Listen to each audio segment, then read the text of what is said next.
So here's a brief rundown of how National Diversified Funding Chairman Gordon Bizar bought his first business without cash.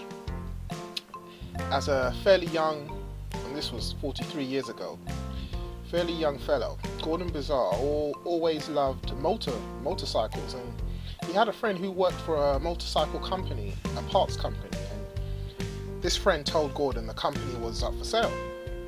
And so the long and short of it was that they both joked around about, wouldn't it be nice if the two of them, you know, these two young guys with nothing going could buy the company. And after joking around a bit, they decided to give it a try. So Gordon lines up an appointment for the two of them to go and meet the owner, and the owner was very courteous with them, and they told the owner, of course, that they were there because they had an interest in buying the company. And he actually took them for a tour of the facility, showed them all the important machinery and everything. And Gordon was really intrigued by the whole process. It was his first time ever in a manufacturing facility, so you have an idea how naive he was at the time. So in any event, after talking with the owner for a while, it was time for them to go, and Gordon said to him, you know, Mr. Owner, I'd like to think about all of this information you shared with us today.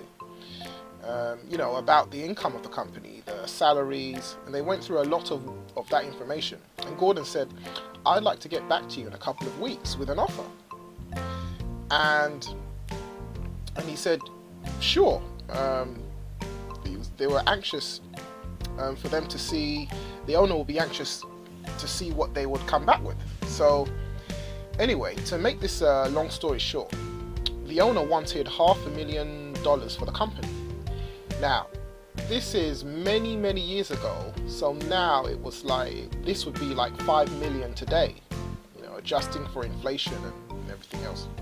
So needless to say, Gordon didn't have that kind of cash. So Gordon just didn't have the experience to run this company, and he really didn't have anything going for him.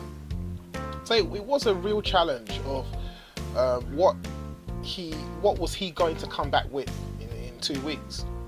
But Gordon, being Gordon, he did a little research and found out that inside of this company were all these pieces of machinery, equipment, accounts receivable, these things called assets. Okay, and Gordon found out that once he owned the company, he could go into what's called an asset-based lender and could borrow up to 80% of the value of those assets. So Gordon knew that once he owned the company, he could get a substantial portion of what the purchase price was going to be right out of financing the assets. But Gordon didn't have the down payment money to begin with. The owner wanted $150,000 of the $500,000. He wanted that much as a down payment. So Gordon had no idea where he was going to get the down payment for this company from. So he did a little more research and found out that he can go to the bank and get what's called a swing loan. In other words, he could borrow $150,000 from the bank in the morning, give it to the seller, that would make the business his.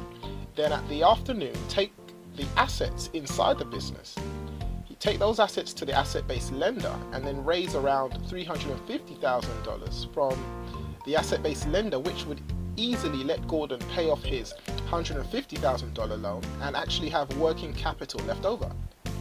Now, Gordon's big problem was he didn't have a good enough credit rating to get that loan from the bank. So he came up with the way of financing that, which is referred to as a double escrow. In other words, he had the asset-based lenders, he filled out all of the documents for them, and he had them put the $350,000 into the escrow, so that once he was the owner, that escrow would close and that money would go to the banker. Then he got the banker loan him the 150,000. See, that money went to the seller. It triggered the asset-based loan because Gordon was now the owner, which went right back to the banker to repay them. This would happen instantly, and the banker got the hold, that whole escrow money, so that it was never ever in question in the banker's mind that the banker was going to be fully repaid, because the minute this $150,000 went out, that second $350,000 came into the account to pay the bank back with money left over. So that was the technique. It's called a full leverage buyout, and that is how he bought his first business without any capital or cash of his own, and he went on to use that technique to buy out most of his competition. So eventually Gordon sold the company to a strategic buyer who was actually willing to pay him more for it than it was worth, and the lack of experience was really not really a factor. So many times people who are young feel like, you know, they don't have enough experience, they don't have credit rating, you know, maybe they even have bad credit. You know, who's going to sell to them? Who's going to give them credit? Who's going to do all that stuff right? I mean, age can be a liability if you think of it that way, but it can also be an asset. I mean, why would this guy do this for Gordon? Well, first of all, he saw Gordon as the son he never had. He saw Gordon as a really bright young guy, full of ambition, full of passion, full of things that if he'd had a son, that's what he would have wanted him to have. He had no children to leave the business to, so he literally took Gordon under his wing and extended to him the flexibility he needed to buy the company. You know, and then went on to train Gordon on how to run that business profitably. So it was a win-win all the way around. So fast forward to today, 45 years later, and through our private equity company, we help our clients do this and a whole bunch of other stuff so that they can get into business with limited amounts of capital of their own.